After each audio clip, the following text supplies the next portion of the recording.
Pues, pues chicos, buenos días, qué gusto saludarlos. Empezamos entonces nuestro estudio de esta mañana, de este domingo. Les recuerdo, el próximo domingo va a ser vamos a compartir nuestra última prédica de este año y despuesito del mensaje del próximo domingo vamos a tener aquí una reunioncita. Así que los invito a todos los que estemos por aquí en Guadalajara que vengamos a presencial para que nos quedemos aquí, darnos un abrazo, poder pues desearnos, este, desearnos buenas cosas para el próximo año, darnos un abrazo de Navidad y terminar con pues este año dando gracias a Dios, porque en realidad la verdad es que Dios ha sido pues muy bueno con nuestro grupo, ¿eh? Realmente ha sido un año de muchas bendiciones, es un año que que todos nosotros como iglesia, no solamente aquí en Guadalajara, también nuestra iglesia en México, pues hemos tenido un año muy bonito, un año de salud, un año de prosperidad, un año nada complicado, no obstante que la situación no está del todo bollante. De hecho, para entrar ahorita un poquito de introducción a nuestra plática, he estado recibiendo peticiones de ustedes para que diferentes temas, para orar sobre diferentes puntos, temas. Quiero decirles que efectivamente tenemos que estar muy cerca en nuestras oraciones, estar pidiendo por muchos motivos que se están dando. Hay cosas que cada día se están complicando más en nuestro país, en el mundo en general. Y bueno, pues me gustaría que estuviéramos más cerca en la oración, recordáramos que tenemos que estar orando todos los días. Y yo te pregunto, desde que te levantas en la mañana, oras, pides por un día bonito, le das gracias a Dios por un día más, le agradeces a Dios lo que te está dando, el beneficio de tener una mañana, un día más de vida, de estar recibiendo toda la provisión que Dios nos da. No me refiero también a la salud, me refiero a la parte económica, a la parte material, a la parte de tener un trabajo, de tener una familia. Toda esta parte tenemos que estar orando y muy agradecidos a Dios por lo que tenemos. Y la verdad es que no sé qué tanto, y es mi pregunta, ¿qué tanto estamos orando? A mí estoy recibiendo peticiones de ustedes de que pues a una señora le secuestraron a un hijo, pagó el rescate y ahora le piden más dinero, en fin, estamos pasando por una situación difícil en nuestro México. Y no voy a tratar de analizar los motivos, simplemente los estamos viviendo, las cosas están difíciles. Yo cada rato recibo en mi correo, en mi mensajes de mi banco, tengan cuidado, están haciendo este tipo de fraudes, están clonando las tarjetas, te están llamando por teléfono, en fin, estamos viviendo un momento muy complicado. Y esto me trae a colación para el tema que vamos a seguir estudiando hoy, que estamos viviendo que es un momento de la época más complicada del pueblo de Israel, donde la maldad está en todo su momento porque simplemente se han alejado del Dios verdadero. Y si se acuerdan ustedes, estábamos platicando esto la semana pasada y comentábamos que era pues una situación muy difícil que estaba viviendo el pueblo de Israel y cómo Dios llama a una persona pues totalmente desconocida en un lugar poco conocido también, en un lugar de la nada, alguien que no tenía pues ninguna presencia en la corte, ante los reyes, no era un erudito en el estudio del Torá, de la palabra, no era un maestro de la iglesia, un sacerdote, simplemente fue alguien que Dios tenía preparado para ese momento tan difícil. Un momento, y como decíamos ayer, la semana pasada, para estar en la brecha, para entrar a un momento donde se requiere alguien que enfrente al pueblo de Israel lo mal que está viviendo en ese momento y cómo se han desviado del Dios verdadero. Y eso lo traigo a colación porque ahorita, como quiera que sea, ahorita lo que comentábamos hace unos minutos, estamos viviendo un momento difícil no solamente en nuestra ciudad, en nuestro país, y yo creo que es en el mundo. ¿Por qué? Pues porque al final del día, pues lo voy a decir tal cual, el hombre se ha alejado de Dios. Los jóvenes hoy ya no quieren saber nada de Dios y para ellos Dios, pues es un mito, para ellos Dios es una tradición, para ellos Dios es una, pues posiblemente a lo mejor algo que les inculcaron sus papás, pero que no lo creen, no lo sienten necesario en su vida, no lo creen. Y creo que esto es lo que está sucediendo en este momento. El mundo, los jóvenes, se han olvidado de Dios. Precisamente ayer estábamos en una reunión y platicábamos este tema. Y decíamos que es mucho de lo que están viviendo los jóvenes, o de lo que están creyendo los jóvenes, o de lo que están haciendo los jóvenes, es moda. Decían, Pancho, se va a pasar, se tiene que pasar. Es decir, no puede continuar yendo en contra. Ya no estemos allá. Si tú quieres, me decían, no hables de Dios. Habla de los principios naturales. Habla de lo que sería ya la naturaleza del hombre. No puede ir en contra de todo lo que está, de todo lo que es la naturaleza del hombre. O sea, no puede ir en contra no solo de los valores, que sí está yendo en contra de los valores, sino de la esencia misma del hombre. Entonces me decían, Pancho, yo estoy cierto, me decían, que es moda. Toda esta cuestión de que estamos viviendo esto todo es moda. No sé, yo espero que así sea y que con el tiempo otra vez los muchachos, las generaciones nuevas, pues se den cuenta que efectivamente no están encontrando nada en donde lo están buscando. No están encontrando su felicidad donde la están buscando. No están encontrando su realización en donde la están buscando. No están, no están encontrando nada más que están buscando solamente su beneficio personal. Y tristemente esa no es la felicidad. La felicidad estamos hechos para convivir, para compartir, para ser parte de una sociedad, un matrimonio, y no vivir cada quien aislado, viviendo solos y cada quien haciendo lo que mejor le conviene. La palabra de Dios dice hay un momento cuando estamos hablando de esta situación y dice, y el mundo hacía, ¿sí? Lo que mejor le convenía, porque no había nadie que los estorbara, porque no había nadie que los estorbara.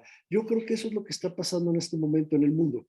No hay quien los estorbe, porque si le dices, eres alguien que está en contra de cualquier cosa que tú digas, te lo van a decir, eres un retrógrado, eres una persona que no estás actualizada, eres una persona que no estás de acuerdo, que no aceptas a la gente, en fin, cualquier cosa que tú digas te lo van a tomar, te lo van a... Entonces yo creo que como dice la palabra de Dios, y el mundo hacía lo que mejor le convenía porque no había nadie que lo estorbara. Eso es precisamente lo que estamos viviendo en este momento. Creo que no hay quien nos estorbe. No estamos estorbando a los muchachos, a los jóvenes. Cada quien está haciendo lo que quiere.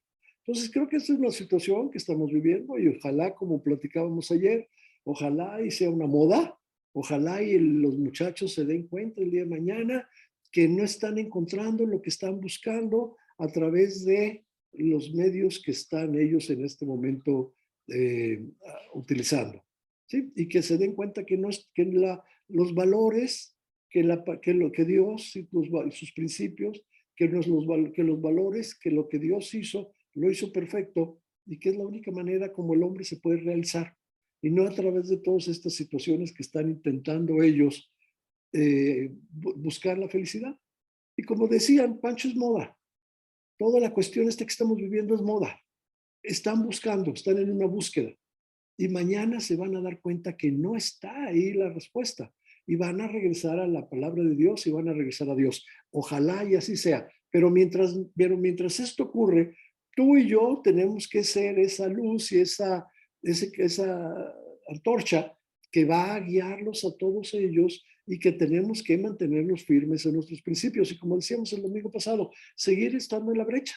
La brecha es caminar al lado de Jesucristo y con la palabra de Dios como nuestra guía, ¿sí? Y Dios mismo como quien nos va a dar y mantener fuertes en el camino. Así que vamos a continuar con el estudio del domingo pasado, que estábamos hablando de esta persona, de Elías, este personaje, que de repente salió de la nada, pero tenía un papel muy importante que Dios tenía para él. Y vamos a trabajar, y vamos a vivir, y vamos a platicar esto, cómo Dios lo fue preparando para el trabajo que Dios tenía para él. Tenía que enfrentar a su pueblo, al pueblo de Israel, a los judíos, y los tenía que enfrentar ante el rey y la reina que se habían equivocado y que estaban haciendo, dice la palabra de Dios, este rey en especial hizo lo peor que podía haber hecho, lo más mal, se apartó de Dios haciendo las cosas más malas que podían haber hecho. A él tiene que enfrentar. Y a la esposa, a la reina, que fue la que realmente estaba atrás de todo este movimiento, era la reina la que estaba motivando toda esta cuestión. ¿Por qué? Porque el rey de Israel, porque el rey se casó con una persona que no era de su pueblo. Y eso Dios lo había dicho, no lo hagas, porque van a desviar tu corazón hacia los dioses ajenos. Y eso estaba ocurriendo en ese momento. El rey fue inclinado su corazón al rey, perdón, al dios, ¿sí? Baal, que pues se había desviado, se está desviando del Dios verdadero y se olvida de Jehová. Vamos a orar para retomar nuestro estudio. Vamos a orar. Bendito Padre, gracias te damos por este momento, gracias te damos por esta hermosa oportunidad de poder compartir tu palabra, poderla eh, apropiarla, poderla, pues Señor, guardarla en nuestro corazón y sobre todo, Señor, ponerla en práctica.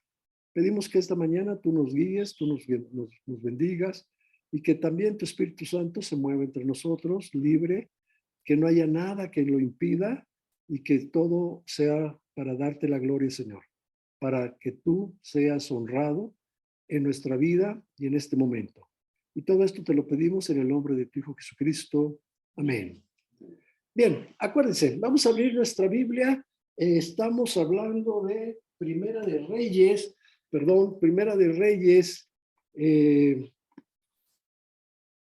es capítulo 16. Lo voy a tomar, esto ya lo leímos la semana pasada, nada más para que nos ubiquemos en dónde estamos. Primera de Reyes, capítulo 16, versículo 29, versículos 29 a 17:1. Entonces, Primera de Reyes 16, versículo 29 en adelante, hasta el capítulo 17, versículo 1. Y dice así, dice, comenzó a reinar Acab, hijo de Omri, sobre Israel el año 38 de Asa, rey de Judá.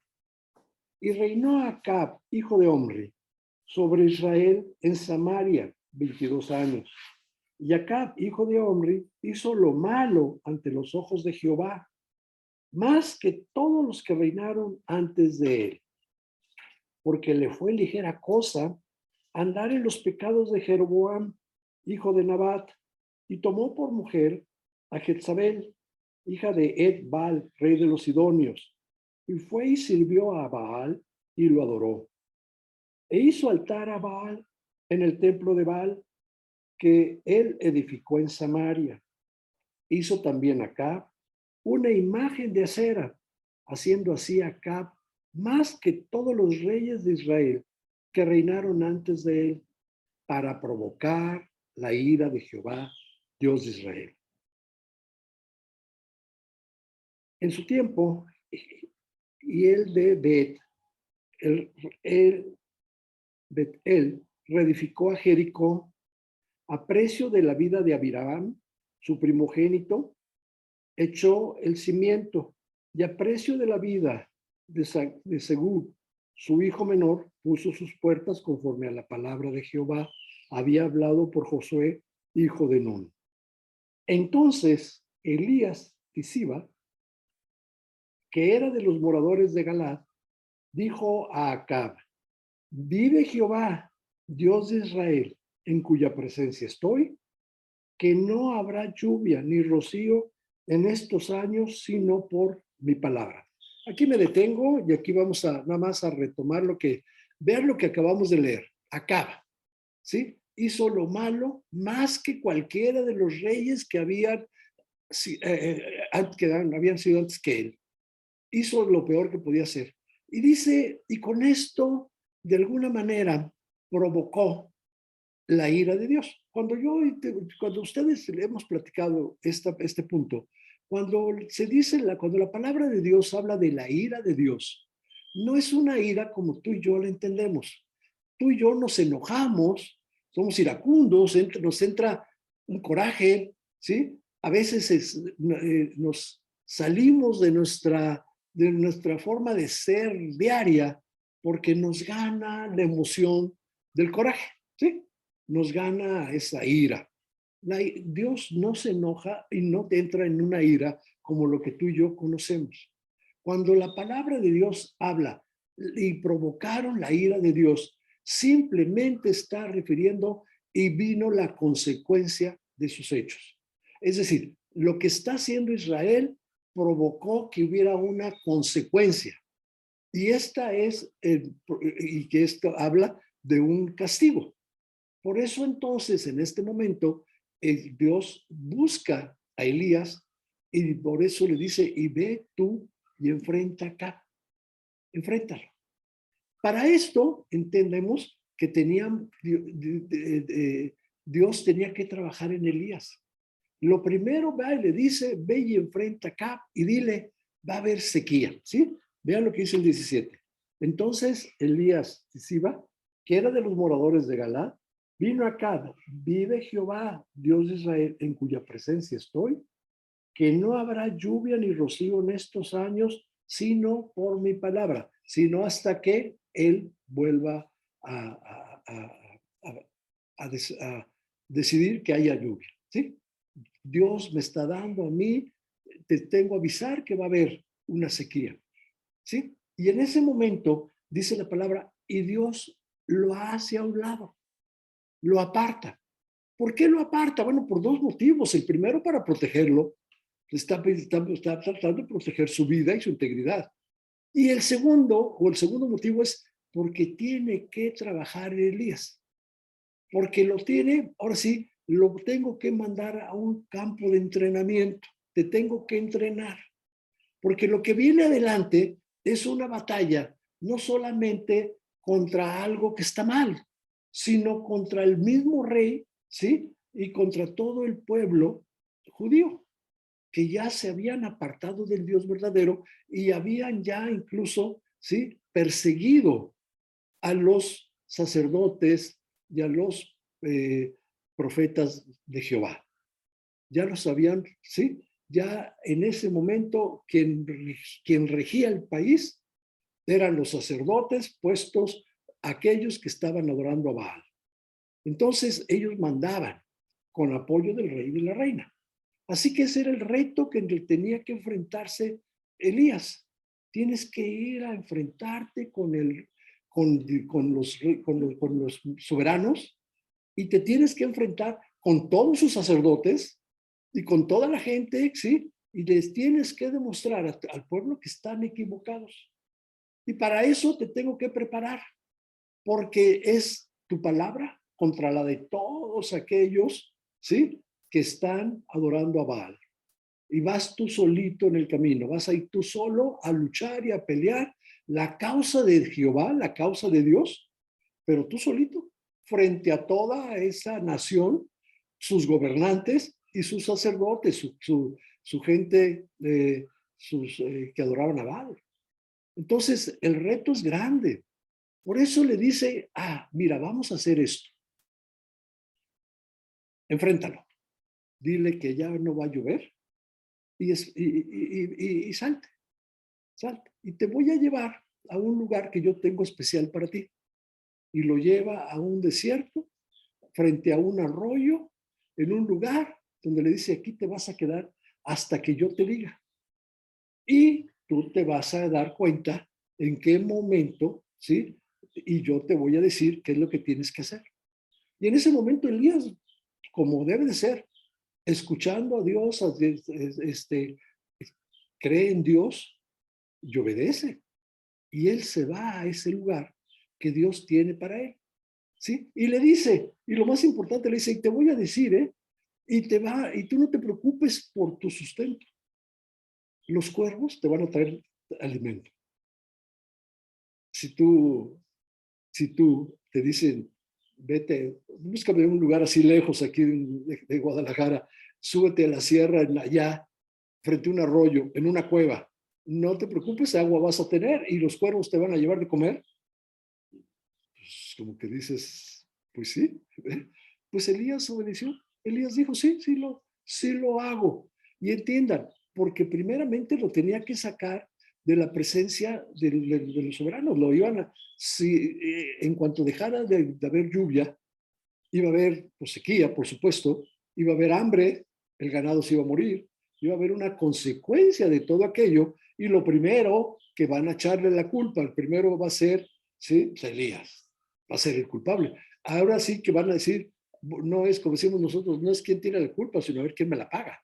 Entonces voy a buscar un culpable antes de que reconozcan el rey y el pueblo que se ha equivocado y que han ido tras los dioses, ¿sí? De los idóneos, pues primero van a agarrar a Elías. Es al primero con el que van a desquitarse de alguna manera es con Elías. Por eso dice Dios, no, tú salte de ahí y que no te quiero en los reflectores, no te quiero en la corte. Tú y yo hubiéramos pensado, oye, qué mejor que Elías se quedara en la corte, para que cada día empiece a llover, empieza a dejar de llover, empieza la sequía, empieza a haber hambre, no hay cultivos, el ganado se empieza a morir. Y qué mejor que Elías le dijera, ¿sabes qué? La consecuencia eres tú. Tú te apartaste del Dios verdadero y Dios está mandando, ¿sí? El resultado de eso es lo que yo te decía, no es una ira de iracunda, no es una ira de coraje, es una consecuencia. Y la consecuencia de lo que acaban de hacer ustedes al irse, al hacer lo malo ante los ojos de Jehová, pues es esto. Hoy Dios está mandando un castigo. Está mandando, no va a llover. Y si Elías estuviera en la corte, se lo iba a estar recordando todos los días. Pero qué iba a suceder? El enojo, la frustración, el coraje de los reyes y sus sacerdotes lo iban a enfocar hacia Elías. Así que la vida de Elías iba a estar en peligro. Y dice Dios, no te quiero en ese momento ahí. Te voy a sacar de los reflectores. Te voy a sacar del mundo y te voy a poner allá, escondidito, donde nadie te vea. Así que va y le dice Dios, escóndete, escóndete. Yo fuera Elías, hubiera dicho, a ver, yo soy un profeta, yo tengo que estar aquí predicando la palabra de Dios. No es mi momento, ¿yo qué voy a hacer escondido? Pero Elías dice, me esconde. Y fue y se escondió. Vamos a seguir leyendo. Primera de Reyes 17, versículo 2 en adelante. Y dice, y vino a él palabra de Jehová. Estamos hablando en el momento en que Elías enfrenta a los reyes. Y le dice, vive Jehová, Dios de Israel, en cuya presencia estoy, se lo está enfrentando acá, que no habrá lluvia ni rocío en estos años, sino hasta mi palabra. Ya se lo dice. Y en ese momento la palabra dice, y Dios le dice a Elías, y vino a él palabra de Jehová diciendo, apártate de aquí y vuélvete al oriente y escóndete en el arroyo de Querit, que está frente al Jordán. Beberás del arroyo, y yo he mandado a los cuervos que te den ahí de comer. Y vean el versículo 5. Y él fue e hizo conforme a la palabra de Jehová, pues se fue y vivió al arroyo de Querit, que está frente al Jordán. Y ahí me detengo. Él fue y hizo lo que Dios le está mandando. ¿Ya? Dice, yo obedezco y si Dios dice esto, esto hago. Y va ahí a ese lugar, ¿sí? Obedeciendo, creyendo. Y una de las cosas que yo les comparto y hemos compartido es, en un momento, Dios promete y Dios no se equivoca, ni miente, ni va a cambiar su promesa, ni te va a decir una verdad a medias. Dios te dice, vete, vas a beber del agua del arroyo y los cuervos te van a dar de comer. Suena imposible, pero ¿qué está haciendo? ¿Qué está haciendo? Lo está probando. Por eso te estoy diciendo, viene un trabajo mañana, o sea, Dios tiene un proyecto para él enorme. Sí, enfrentar a todo el pueblo de Israel y a sus soberanos. Y para eso lo primero que tengo que hacer es que tú confíes en mí, porque lo que yo te voy a mandar adelante no puede haber ni un momento de duda, ¿sí? Cuando hay una vasija, dice una vasija, sí, donde guarda un recipiente donde se guarda líquido, no puede tener ninguna fisura. Por pequeña que sea, a lo mejor no es muy grande y está saliendo poquita agüita. A veces pones algo en tu refrigerador, a algún lado, y no te das cuenta que estaba mal cerrado o estaba roto el recipiente y no es mucho lo que sale, pero en el tiempo se vacía el recipiente, ¿verdad? Así que entonces eso es lo que precisamente quiere hacer Dios con Elías. Te tengo que tener firme, que no haya ninguna fisura de duda, que no haya ningún momento de duda, ¿sí? Porque si en ese momento Elías dice, ¿cómo? ¿Y me van a alimentar los cuervos? Si hubiera dudado, no está preparado para lo que Dios tiene para él. Y esto te quiero decir, aplícalo en tu vida. ¿Qué tanto creemos a la palabra de Dios? Esa es la primera pregunta. Y te lo hago, y yo me lo he hecho esta pregunta varias veces.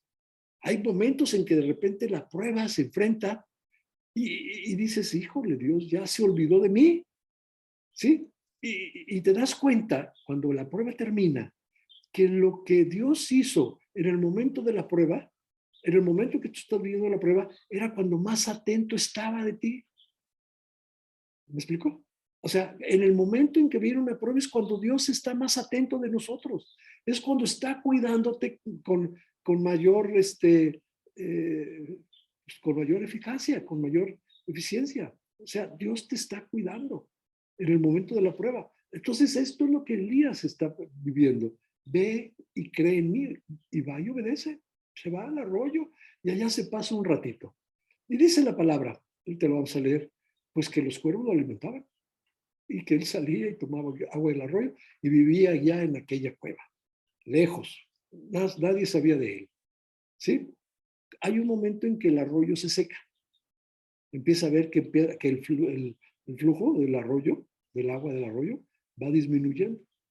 Y va disminuyendo y va disminuyendo hasta que se seca. Y entonces, ¿qué dice? ¿Qué se da cuenta?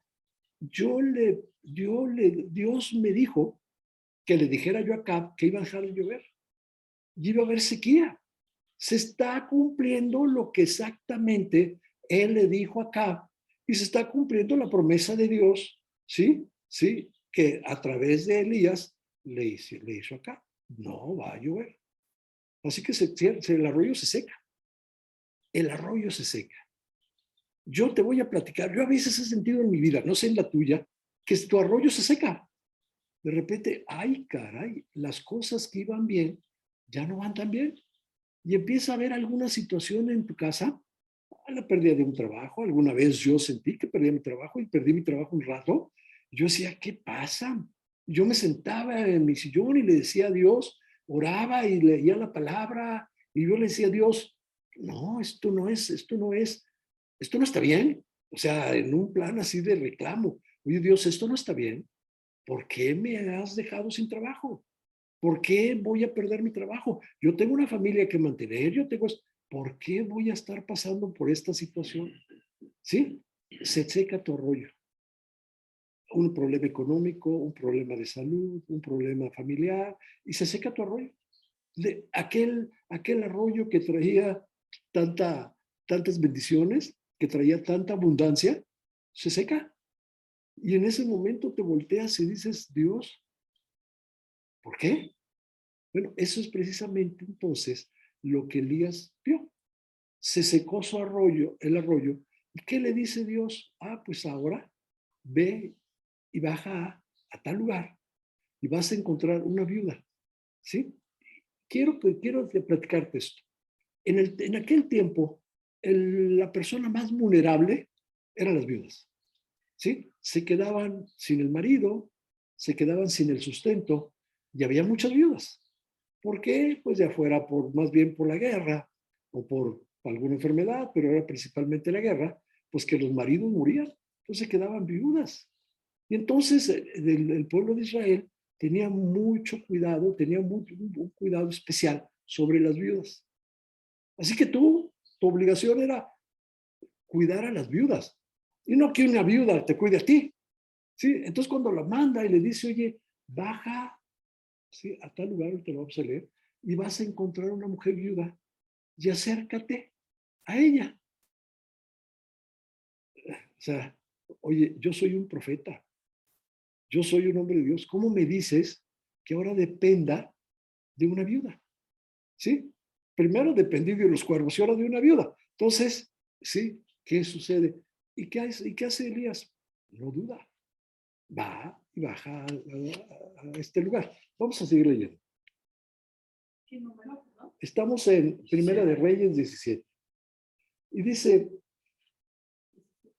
17, vamos a seguir el 5. El 5. Dice, estamos hablando en el momento en que está en el arroyo. Y fue e hizo conforme a la palabra de Jehová. Pues se fue y vivió junto al arroyo de Querit, que está frente al Jordán. Y los cuervos le traían pan y carne por la mañana, y pan y carne por la tarde, y bebía del arroyo. Pan y carne, o sea, los cuervos, para que veas. O sea. Pasados algunos días, se secó el arroyo, porque no había llovido sobre la tierra. ¿Sí? ¿Qué está pasando aquí? Se está cumpliendo lo que Dios había dicho. Él le dijo y él oró porque no lloviera y no llovió. Y si la consecuencia es esa, pues se quedó sin agua el arroyo. Pasados algunos días se secó el arroyo porque no había llovido sobre la tierra. Vino luego a él palabra de Jehová diciendo, levántate, vete a Sarepta de Sidón y mora ahí. He aquí, yo he dado orden ahí a una mujer viuda que te sustente. Vete a Sarepta porque hay una viuda que te va a sustentar. Entonces él se levantó y se fue a Sarepta. Y cuando llegó a la puerta de la ciudad, he aquí una mujer viuda que estaba ahí recogiendo leña, y él la llamó y le dijo, te ruego que me traigas un poco de agua en un vaso para que beba. Y yendo ella para traérsela, él la volvió a llamar y le dijo, te ruego que me traigas también un bocado de pan en tu mano. Lo que yo te decía ahorita, la viuda sustentando a Elías. Cuando una viuda es, ya te digo, en lo más vulnerable. Y vean, tan es así que vean lo que le contesta la viuda. El 12. Y ella respondió, vive Jehová tu Dios, que no tengo pan cocido, solamente un puñado de harina tengo en la tinaja y un poco de aceite en una vasija. Y ahora recogía 2 leños para entrar y prepararlo para mí y para mi hijo, para que lo comamos y nos dejemos morir. No tengo más. Un poquito de aceite, un poquito de harina, voy a hacer lo que te alcance, voy a aprender voy a cocinar lo que pueda, lo vamos a comer mi hijo y yo, y hasta aquí. Ya no tengo más, nos vamos a morir. Elías le dijo, no tengas temor, ve, haz como has dicho, pero hazme a mí primero de ello una pequeña torta cocida debajo de la ceniza y tráemela. Y después harás para ti y para tu hijo. Porque Jehová, Dios de Israel, ha dicho así, la harina de la tinaja no escaseará, ni el aceite de la vasija disminuirá, hasta el día en que Jehová haga llover sobre la faz de la tierra. Vean lo que acaba de pasar. Hazme mi tortita, hazme de comer, tengo hambrita, y tengo hambre, perdón, y hazme de comer. ¿Por qué? porque las vasijas y la harina y el aceite va a seguir, va a continuar, va a seguir habiendo en tu casa hasta que vuelva a llover. ¿Cuándo va a llover? Cuando así se lo pide Elías a Dios, ¿de acuerdo? No va a haber lluvia hasta que yo lo diga, hasta que yo te lo pida. Sí, y en ese momento está diciéndole, no te preocupes, va a haber alimento en tu casa.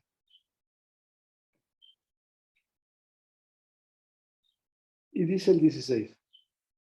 Bueno, el 15. Entonces ella fue e hizo como le dijo Elías, y comió él y ella y su casa muchos días. Y vean lo que viene.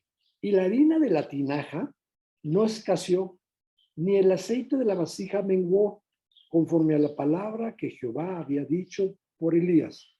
Y aquí hago otra vez un alto. Ella cuando llega a ver a la viuda, si ustedes se dieron cuenta, dice ella, vive Jehová, por aquí lo veo, vive Jehová, tu Dios, es el versículo 12. Y ella respondió, vive Jehová tu Dios, que no tengo pan cocido. Tu Dios, no es el Dios de ella. Ella adora a Baal o adora a otra gente. Él, digo, a otro Dios. Simplemente tu Dios, Jehová, ante él te digo que no tengo. Y él le dice, pues mi Dios Jehová dice que no te va a faltar nada. Y no le faltó nada. O sea, lo primero que tenía que hacer es, entiendan, él tiene que bajar a demostrar a que primero creyó y hizo, obedeció lo que Dios le había dicho. Y ahora está él, ¿sí? Haciendo, ¿sí? O llevando a cabo ese trabajo que Dios tiene para él. Y lo primero que dice, me mandas con una viuda y la viuda no tiene comida, no te preocupes, vas a tener comida, ¿sí? Así que no te preocupes. Bueno, eso a lo mejor podríamos decir, pues está, para Dios, pues es fácil, que no falte el aceite, que no falte la comida. Pero todavía tenía Dios algo mucho más importante que hacer a través de Elías para poder, ¿sí? Demostrar lo que Dios podía hacer a través de Elías. Y dice el 17, después de estas cosas aconteció que cayó enfermo el hijo del ama de la casa y la enfermedad fue tan grave que no quedó en él aliento. Y ella dijo a Elías, ¿qué tengo yo contigo, varón de Dios? ¿Has venido a mí para traer a memoria mis inequidades y para hacer morir a mi hijo? ¿Sí? Y para hacer morir a mi hijo. O sea, vienes a mi casa, ¿sí? Me haces ver que estoy mal, ¿sí? Mis pecados. Y ahora, además, se muere mi hijo. Él le dijo, dame acá tu hijo. Entonces él lo tomó en su regazo y lo llevó al aposento donde él estaba y lo puso sobre su cama. Y clamando a Jehová, dijo, Jehová, Dios mío, aún a la viuda en cuya casa estoy hospedado, has afligido, haciéndole morir su hijo. Y se tendió sobre el niño 3 veces y clamó a Jehová y dijo, Jehová, Dios mío, te ruego que hagas volver el alma de este niño a él. Y Jehová oyó la voz de Elías, y el alma del niño volvió a él y revivió. Ve lo que acaba de pasar. Va la viuda y le reclama. Entonces, si yo fuera Elías, le hubiera dicho, a ver, Dios, yo te obedecí, fui con acá, lo enfrenté, le dije que estaba mal. Me fui allá al lugar a donde me mandaste, en el desierto, y ahí estuve alimentado con los cuervos. Se secó el arroyo. Bajé con la viuda y yo te obedecí. Estoy aquí con la viuda y ahora se muere y me reclama. ¿Sí? Porque yo no merezco esto. ¿Sí? Y simplemente, ¿qué le dice? No va y se queja con Dios ni le reclama a Dios. ¿Por qué? Porque ya te dije, Dios está trabajando con Elías o en Elías. Lo está entrenando, lo está preparando y por eso lo está haciendo pasar por esta situación. Y entonces, ¿qué dice? Dame al niño, dame al niño. No se enoja, no le grita, no le dice, dame al niño. Recoge al niño, y dice la palabra, y se va al lugar donde él, a su cuarto, a su aposento, donde él estaba, lo acuesta en la cama, ¿sí? Lo acuesta en el lecho, y 3 veces se acerca a él, lo abraza, y le pide, pero lo importante no es qué hace, sino a quién se lo pide. Y le dice a Jehová, Jehová, tú eres mi Dios, tú eres el Dios verdadero, a ti es al que yo vengo a servir, y es al que yo voy a presentar a todos, a todo este pueblo que está mal, es el que yo voy a defender. Así que lo primero que tengo que hacer es, pues yo voy a confiar en ti, algo vas a hacer. Déjame decirte, hasta este momento, sí, yo de lo que recuerdo y antes de me puse a ver, no ha habido nadie que resucite, ¿eh? Hasta este momento la palabra de Dios, la Biblia, no me habla de nadie que haya resucitado. Me hablaba de una persona que fue arrebatada y que Dios se la llevó, pero ese no murió. Ese Dios se lo llevó en vida, pero no habla de nadie que haya resucitado hasta ese momento. La Biblia no me da un antecedente. Yo como abogado, yo siempre pues tengo que argumentar y sobre todo justificar mis argumentos y mis peticiones en lo que llamamos los abogados jurisprudencia, ¿verdad? Oye, hay esta sentencia, hay este acuerdo, hay esta tesis de la corte. Aquí en este momento no hay ninguna jurisprudencia, no hay ninguna tesis de la corte que podía haber dicho Elías, a ver, Dios, en tal lado, en tal parte, resucitó una persona, resucitó entre los muertos, así que pues yo te vengo a pedir, ¿sí? En base a esa jurisprudencia, pues que me ayudes también. No, está pidiendo algo que no había sucedido en ese momento en la palabra de Dios, nunca tiene reportado alguien que haya resucitado.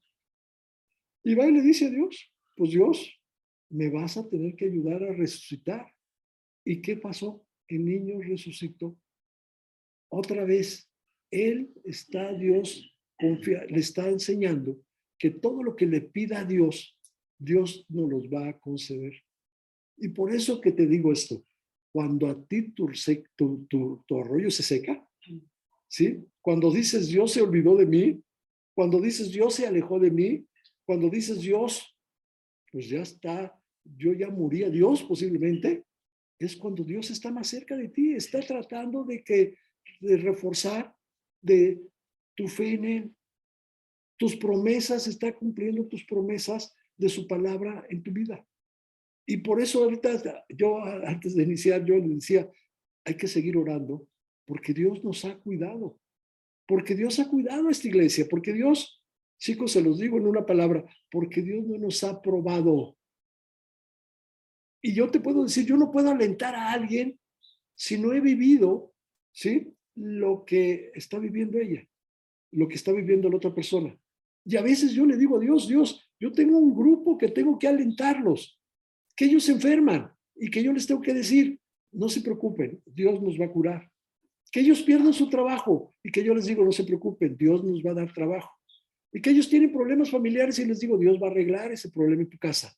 Y yo a veces le digo, Dios, pero no quiero vivirlo, ¿eh? ¿Sí me explicó?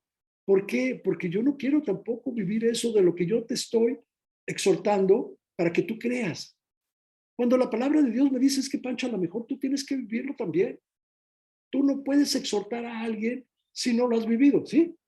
Tú no puedes hacerle creer a alguien si tú no has pasado por esa experiencia. Tú no puedes, ¿sí? Decirle confía en Dios si tú no has vivido una situación como la que estás viviendo. Por eso entonces a veces le digo a Dios, Dios, dame la fuerza, porque yo tengo que alentarlos a ellos por las mismas situaciones por las situaciones que ellos están viviendo, pero que yo no las he vivido. Yo no he vivido una enfermedad de cáncer y ni la quiero vivir, te lo quiero decir. No lo quiero. Pero yo te tengo que alentar cuando ustedes han pasado por una situación así, no se preocupen, vamos a orar porque Dios va a tener cuidado de nosotros. ¿Y qué ha sucedido? Dios ha tenido cuidado de nosotros. Y Dios ha respondido a nuestras oraciones. Y yo a veces le digo, Dios, pero yo no quiero pasar por eso, Dios. Ayúdame a yo poderlos exhortar, poderlos alentar, poderlos llamar y que confíen en Dios, pero no me hagas pasar por una situación así, porque yo sé que yo saldría. Sé, porque yo sé que tú eres Dios, pero a ratos me da mi temor, se los digo, se los confieso, de que Dios tenga que decir, pues es que tienes que, para poder alentar, tienes que vivir, ¿eh? Tienes que vivir lo mismo que está viviendo Él para que tú le puedas decir y los puedas alentar. Y eso es exactamente lo que está pasando con Elías. Lo está preparando, lo está llevando. Por eso Elías le dice, ayúdame a que este niño resucite. ¿Y qué dice la palabra? Y Jehová oyó la voz de Elías, y Jehová oyó la voz de Elías, y el alma del niño volvió a él y revivió. Tomando luego Elías al niño, lo trajo del aposento a la casa y lo dio a su madre y le dijo Elías, mira, tu hijo vive. Entonces la mujer dijo a Elías, ahora conozco que tú eres varón de Dios y que la palabra de Jehová es verdad en tu boca. Vean qué padre termina la viuda. Primero le dice, Jehová, tu Dios, no es mío. Vive Jehová que cuando llegaste aquí me trajiste problemas, ¿eh? Y ahora mi hijo se muere. Y el otro no se enoja, nomás dice, dame a tu hijo, porque le reprocha y le echa la bronca, ¿no? Y él dice, a ver, dame a tu hijo. No se enoja, simplemente dame a tu hijo. Y le dice a Dios, le dice a Jehová, Jehová, no sé qué vas a hacer, ¿eh? Pero este niño tiene que resucitar. Y como les dije, y no se lo argumenta con antecedentes, ¿eh? En tal lado pasó esto. No, no, no, hasta ahorita no ha habido nadie que resucite. Y va y le dice, Dios, tienes que resucitarlo, porque la viuda me recibió, la viuda me sustentó y yo no puedo, ¿sí? No puede ser causa de que la viuda se quede sin su hijo o que el hijo muera. ¿Y qué dice? Y el alma del niño resucitó y vivió y se lo entregó. ¿Y qué termina diciendo la viuda? Ahora sí, Jehová, ¿sí? Entonces la mujer dijo a Elías, ahora conozco que tú eres varón de Dios y que la palabra de Jehová es verdad en tu boca. Eres varón de Dios y que lo que tú dices es verdad. Todavía no dice Jehová mi Dios, ¿eh? Jehová tu Dios, o sea, todavía yo sigo creyendo, sigo en lo mío, ¿sí? No nos dicen cuál era lo suyo. Pasados muchos días, estamos en el 18 y vamos a, le vino palabra de Jehová a Elías en el tercer año diciendo, ve, muéstrate acá y yo haré llover sobre la faz de la tierra.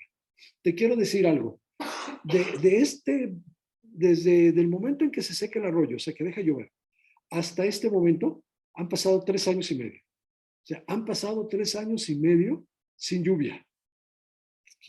Aquí nada más el día que nos deja de llover, una mala temporada, que no nos llueve mucho, andamos, se nos secan los pozos y nos empiezan a limitar el agua y tenemos que traer pipas y han pasado 3 años y medio, ¿sí? En un desierto, como es la tierra de Samaria, pues simplemente esa sequía ya acabó con todo. Pasados muchos años, muchos días, vino la palabra de Jehová a Elías en el tercer año diciendo, ve, muéstrate acá y yo haré llover sobre la faz de la tierra. Ve y muéstrate acá. Yo lo primero que le he dicho, pero espérame, acá ya puso precio sobre mi cabeza. Voy a ir y me voy a presentar con alguien que me anda buscando, porque yo fui el que traje este castigo. Y en cambio Elías dijo, sí, fue pues Elías a mostrarse acá y el hambre era grave en Samaria. Y acá llamó a Abdías su mayordomo. Abdías era en gran manera temeroso de Jehová. Ya empezamos a encontrar al primer aliado. Alguien, ¿sí? Que ya está del lado de Elías, temeroso de Jehová. porque cuando Jezabel destruía a los profetas de Jehová, Abdías tomó a 100 profetas y los escondió de 50 en 50 en cuevas y los sustentó con pan y agua. ¿Qué está ocurriendo aquí? Pues no solamente Acab se desvía del Dios, no solamente adoran a Baal, sino persiguen, vamos a decirlo, no podemos hablar de cristianos porque no estaba Cristo, pero vamos a decir, persiguen a aquellos que todavía, ¿sí?, confiaban en Jehová. Persiguen ¿sí?, a los seguidores de Jehová y los matan. Entonces este señor los tuvo que esconder, escondió a 100, 50 y 50. ¿Sí? Es lo único que queda, es todo lo que queda en ese momento en Israel de los seguidores, de los creyentes en Jehová. Elías, este señor mayordomo y 100 profetas, ¿sí? Y los siguió sustentando con pan y agua. Dijo pues acá Abdías, ve por el país a todas las fuentes de agua y a todos los arroyos, a ver si acaso hallaremos hierba con que conservemos la vida a los caballos y a las mulas, para que no nos quedemos sin bestias. Y dividieron entre sí el país para recorrerlo. Acá fue por un camino y Abdías fue separadamente por otro. Toda aquí esta parte que sigue es simplemente Elías tratando de, vamos a decirlo, de seguir reforzando su fe en Dios y cómo Jehová, su Dios, le va a contestar. Ya no quisiera seguir yo adelante, porque ya el tiempo se está viniendo y no quisiera yo dejar esta parte a medias, pero lo voy a adelantar así muy rápido. Si seguimos leyendo esta parte de la vida de Elías, vamos a encontrar que hay un momento en que tiene que demostrarle al pueblo de Israel cuál es el Dios verdadero. Y entonces hace un reto. Vamos a retarlos. A ver, ¿dónde están los sacerdotes de Baal? Y llega una cantidad de aquellas, ¿no? Enorme. Y dice, ok, yo soy el sacerdote o el profeta, ¿sí?, de Jehová. Vamos a ver a quién le hace caso. Vamos a ver qué tan poderoso es tu Dios y a ver quién es y a ver qué tan poderoso es el mío. Vamos a hacer casi un reto, una apuesta. Órale, vamos a ver quién puede. Entonces, ¿sí?, le dice, vamos a prender, ¿sí?, vamos a hacer un sacrificio, vamos a tomar un buey, lo vamos a partir, lo vamos a, ¿sí?, a preparar dentro de una parrilla, ¿cómo le diré? Para hacer el sacrificio, ¿sí? Aquí lo vamos a poner, pero no vamos a prender fuego. Ustedes le van a pedir a su Dios que venga el fuego, que se prenda, ¿sí?, el fuego para que se pueda hacer cocer el sacrificio. Y si ustedes, si su Dios les hace caso, pues va, pues entonces este es el Dios verdadero. Pero pues él sabe que no. Y después lo voy a hacer con el mío. Se lo vamos a pedir a Jehová, ¿sí? Y esa parte se los voy a dejar ahora sí de tarea. Quiero que lo lean, chicos, tarea. Quiero que sigan leyendo aquí Primera de Reyes, ¿sí?, los versículos siguientes. 18. Estamos en el capítulo 18. Del 24 en adelante. Creo que es del 24, ¿verdad? Invocaría, sí, del 24 en adelante. Y vean además, Elías es un descarado, por ahí dice, y Elías se burlaba de ellos, aquí está el 27. Y aconteció al mediodía que Elías se burlaba de ellos diciendo, gritad en voz alta, en alta voz, porque Dios es, quizá está meditando, o tiene algún trabajo, o va de camino, o tal vez duerme, y hay que despertarlo. O sea, se está burlando, haciendo ¿sí? ¿Qué le está diciendo? Nuestro Dios no duerme, no espera, ¿sí? Nuestro Dios eh, no tiene algún trabajo, no está meditando. Nuestro Dios está atento a lo que nosotros le pedimos. Y Él se está burlando de ellos. Se los voy a dejar de tarea, chicos, porque no me gustaría, quiero que esta parte la platiquemos, hijos, va a ser hasta después, ahora sí. No, se los voy a dejar para que lo mediten, y voy a iniciar la primera eh, plática, la primera prédica de enero. Vamos a continuar con esto. Quiero que lo vean, y terminen esta parte, porque van a ver después que no hay lluvia. Y dice, ahora va a haber lluvia. Y el cielo despejado. Lo van a leer. No había la menor nube que pudiera presumir o insinuar que iba a haber una tormenta o que iba a haber lluvia. Y Elías le dice a su siervo, a su ayudante, sube al monte Carmelo, sube al monte y avísame si ves por ahí algún vestigio de que pueda haber lluvia. Y dice que el siervo subió 7 veces. Hasta la 7ª vez dice que vio una pequeña nubecita que por ahí venía. Dice, era una nube más que la tapaba el dedo. ¿Sí? Así, ahí viene una nube. ¿Y qué dice Elías? Ahora sí, prepárense. Viene una buena tormenta. Bajen, busquen refugio, ¿sí? Porque va a llover fuerte, porque va a haber una tormenta. Y no es más que una pequeña nube la que se ve así, pero nada, ¿sí? Es Elías demostrándole a Acab y al pueblo quién era el Dios verdadero, quién es el Dios verdadero, quién prendió el sacrificio, ¿sí? El fuego para el sacrificio, quién va a traer la lluvia, porque entonces lo que sigue ya es ganarme la confianza, ¿sí? Enseñarles que ellos están mal y que el único Dios, el Dios verdadero, Dios que sí escucha, es el Dios de Elías y es el Dios de ellos del que se han apartado, que es Jehová. Y por eso los está enfrentando. Van a ver cómo Jehová cumple. ¿Cómo termino ahorita? Quiero que terminar con ustedes. Las promesas de Dios siempre se cumplen.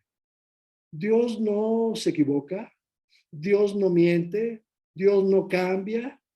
Y otra enseñanza con la que yo quiero terminar.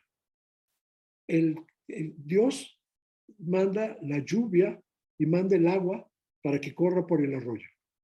Si Él puede mandar la lluvia y el agua, puede también mandar una sequía y que los arroyos se sequen. ¿Por qué te lo digo? Porque la soberanía de Dios, ¿sí? Es indiscutible. Y el día que tú entiendas que Dios es soberano en tu vida, en ese momento vas a entender que Dios, ¿sí?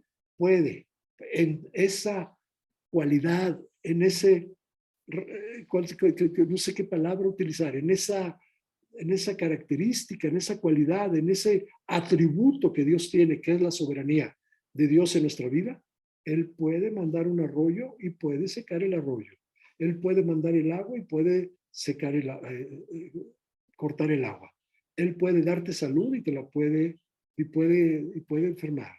Él te puede. Entonces, en el momento en que tú entiendas esto, vas a entender que no es un castigo. Vas a entender que Dios está trabajando en esa vasija que somos tú y yo para que no haya fisuras y para que entonces todo lo que has sembrado o se ha sembrado en tu vida traiga un fruto. Para que tu vasija, para que la vasija que eres tú esté totalmente pues, completa, sin fisuras, ¿sí?